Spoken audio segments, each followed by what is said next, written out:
Oi, pessoal, tudo bom com vocês? Mais um Voando com Baleias no ar, toda quinta-feira, 6 horas da manhã no Spotify e ao meio-dia no YouTube. Tô gravando aqui com vocês, mas tô com um olho no peixe, outro no gato. Aliás, um olho no peixe, outro no Digimon, porque resolvi voltar a assistir a primeira temporada de Digimon. Na verdade, eu quero assistir todas as temporadas, ou pelo menos aquelas que eu gosto mais, que deve ser pelo menos até ali a quarta, mais Digimon Tri. Mas eu voltei lá pro classicaço, tá? Pra primeira temporada cantada pela Angélica em 1999. Eu acho que é 1999, porque tinha a temporada de 2020 disponível, né, o remake, só que era legendado, daí eu não quis assistir. Porque eu, pelo menos, tenho um negócio que é o seguinte: desenho, animação, anime, sempre é dublado. Sempre. Agora, se, por exemplo, tem um anime, alguma coisa que não chegou no Brasil, mas eu quero muito assistir, aí eu começo a assistir legendado. Mas se dublam depois, eu continuo assistindo legendado. O negócio é não quebrar, o negócio é não mudar de um para o outro. São raríssimos os casos que realmente me deixa confortável fazer essa mudança. Mas, de resto, ou é legendado ou é dublado. Frieren, inclusive, eu tô sofrendo porque chegou num determinado momento, no meio da segunda temporada, que tá legendado. Eu não sei por que eles não dublaram os outros episódios, então tô dando um tempo ver se atualizam para os episódios dublados, enfim. Então eu tô aqui com o Digimon ligado e tá naquela pataquada, né? Naquele começo complicado, enrolado de anime dos anos 90, que tudo acontece num ritmo muito devagar. Então, assim, os 8 primeiros episódios vai ser todos os Digimon chegando no segundo estágio de evolução, todos Digievoluindo. Hoje é o dia do Kabuterimon. E o próximo episódio, sei lá, deve ser da Mimi ou do Joey, sei lá, qualquer um deles. Porque a gente sabe que o Angemon só vai digievoluir lá no fim da temporada mesmo, né? Ah, essa é a vantagem de já ter assistido esse anime, né? Mas é muito divertido ver como era trabalhada a questão dos animes e de toda a narrativa e história nos anos 90 e quanto pouco pudor se tinha em comparação com o que a gente tem hoje em dia, né? Você tinha, tipo, a arma, falar de matar, de trucidar, um roteiro muito mais violento do que hoje a gente tem cuidado para ter com relação a crianças e adolescentes. Mas está rolando aqui, estamos no qual episódio? Estamos no quinto episódio. Vamos ver o que rola daqui a pouquinho.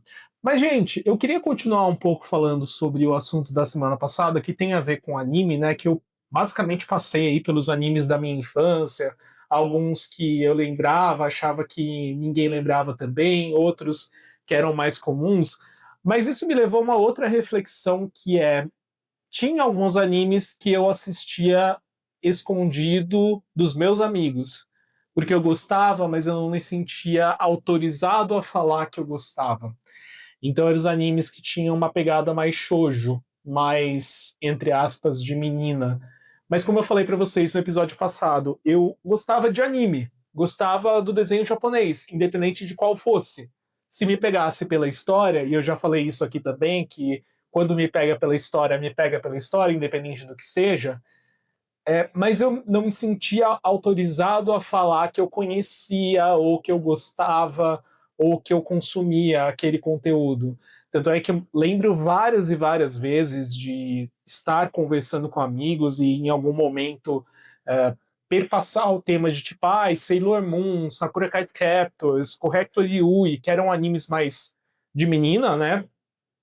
E eu ter que fingir que eu não sabia do que estava sendo falado ali pelo medo de ser julgado, de ser colocado num lugar de exclusão, um lugar de ser, entre muitíssimas aspas, menos homem.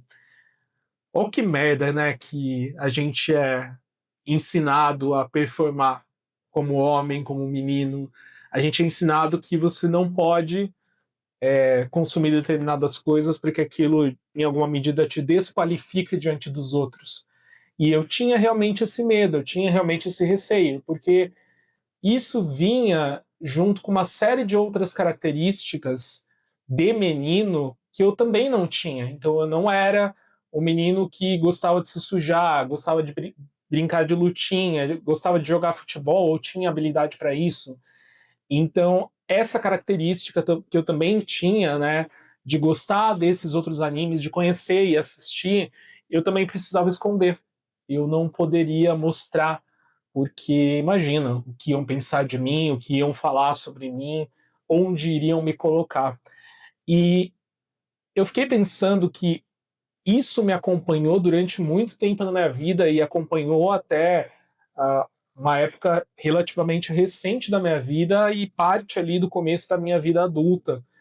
À medida em que, obviamente, eu fui crescendo, os problemas foram se transformando e os questionamentos foram indo para outro lugar, mas esse lugar de ter o receio de ser julgado por um gosto que não é qualificado como masculino, do macho alfa, do que era o ser homem, né, o que é performar masculinidade, me acompanhou, sim, constantemente. E acompanha ainda. Hoje, na verdade, eu estou muito mais tranquilo, muito mais seguro com isso. Graças a Deus. É muito legal quando você vira adulto e você, obviamente, faz terapia, porque algumas questões ficam tão pequenininhas até que elas desaparecem. Você fala, porra, eu me preocupava com isso. Hoje em dia eu queria abraçar aquela criança e falar, viu, não tem problema se assistir qualquer coisa. É um desenho, é um anime, é um jogo, é qualquer coisa, não tem problema. Não tem, você não tem que se preocupar com isso. Não é isso que vai te fazer mais ou menos homem, que era a preocupação da época. Não é isso que vai te fazer mais ou menos qualquer coisa. Você pode, né? Mas voltando para a vida adulta, eu acho que eu nunca fui quem performou essa masculinidade no sentido que a sociedade vê como masculino. Então, o homem que é o pegador, o homem que é meio idiota, que não sabe pensar sobre a mulher, o homem que não é sensível. Então, nunca me pegou por esse lugar. E quando eu fui crescendo e me relacionando, né, e tendo os meus rolos, aprendendo, né, sobre relacionamentos na prática, isso foi me pegando também, porque os questionamentos deixaram de ser, porra, eu não posso não ser eu não posso ser a pessoa que sabe sobre animes de menina, mas agora na minha vida adulta eu não posso ser o cara que é muito sensível, que é o cara que vai pra balada e não quer ficar com nenhuma menina, porque de verdade, gente, isso nunca foi um interesse meu na vida. Assim, eu ia pra balada, eu acho que eu já comentei isso em algum outro episódio, eu ia pra balada para duas coisas, para ouvir música, para três, na verdade. Ouvir música, ficar muito bêbado, né? O fígado aguentava, né? Jovem. E para dançar, para curtir, para ouvir música. Então, eu tava zero preocupado com, não, vou pra balada porque tem que pegar a mulher e tem que pontuar e tem que fazer e tem que acontecer. Eu tinha preguiça disso. Eu tinha muita preguiça, eu nunca fui essa pessoa. Nunca fui. E isso, em alguma medida, me afastava dos meus outros amigos, de alguns deles, pelo menos, porque essa era a cabeça geral. E durante muito tempo e por muitos momentos eu me questionei: será que o errado sou eu? Será que eu estou performando errado? Será que eu não estou vivendo certo? Será que tem que ser desse jeito? Até que encontrei um lugar seguro dentro de mim, de entender que existem formas e formas diferentes de ser, e se a gente for recortar, tem formas e formas diferentes de performar a masculinidade, de se relacionar com uma mulher, de se relacionar com as pessoas, que não precisa ser aquela única e exclusiva forma que a gente vê tão retratado aí na TV, nas redes sociais, que é realmente a maioria, é aquilo que é valorizado e categorizado como ser um homem de verdade, né? E aí eu encontrei meu lugar de segurança. Falei, mano, foda-se, não é pra mim isso, não funciona pra mim desse jeito. Tentei, hein? Teve uma época da minha vida que eu me esforcei conscientemente pra ser esse cara pegador, de tipo, não, vou pra balada e vou ficar e vai acontecer e não durou uma noite. Falei, não é pra mim isso aqui não sou eu, não funciona pra mim, não dá certo. E eu acho que o grande rolê quando você vira adulto é você encontrar um lugar de segurança das suas convicções sem ficar com medo do que os outros vão pensar, do que eles vão achar ou deixar de achar. Sem ficar com medo de agradar as outras pessoas a partir de escolhas que são só suas. Olha como a vida é louca. A gente cresce achando que as nossas escolhas, que são pessoais e íntimas nossas, precisam agradar os outros. Que a gente tem que performar para o outro. E às vezes a gente passa muito tempo da nossa vida escolhendo para o outro e não para a gente. Para agradar, e o outro às vezes nem liga. Só que na sua cabeça você acha que você tem que fazer desse jeito. É uma prisão terrível. Quando você se liberta disso, entende que você tem que fazer escolhas para você e por você, dentro do que é melhor para você, puta, isso é libertador. Então, hoje eu entendo tudo isso que eu passei, entendo todas essas prisões, todas essas esses momentos em que eu fui me podando mesmo de quem eu era, das coisas que eu gostava, das coisas que me chamavam a atenção. E hoje eu falo foda-se. Falo, hoje o que eu gosto, o que eu não gosto, eu não gosto. Eu sou assim, me relaciono dessa forma, falo desse jeito, sinto desta outra forma. Gostou? Não gostou? Problema seu, tô fazendo pra mim. A vida é muito curta pra gente viver pra agradar o outro, pra performar um personagem pra agradar o outro, pra daí ser aceito num grupo. É lógico que muitas vezes eu me pego questionando e falo, caramba, às vezes eu queria ser mais básico. Não que eu seja, nossa, meu Deus do céu, a pessoa mais desenvolvida do mundo. Mas eu tenho a consciência de que o modo como eu sou encontra muito menos pessoas parecidas comigo do que o geral. Do que ser esse homem que todo mundo considera o default do homem, né?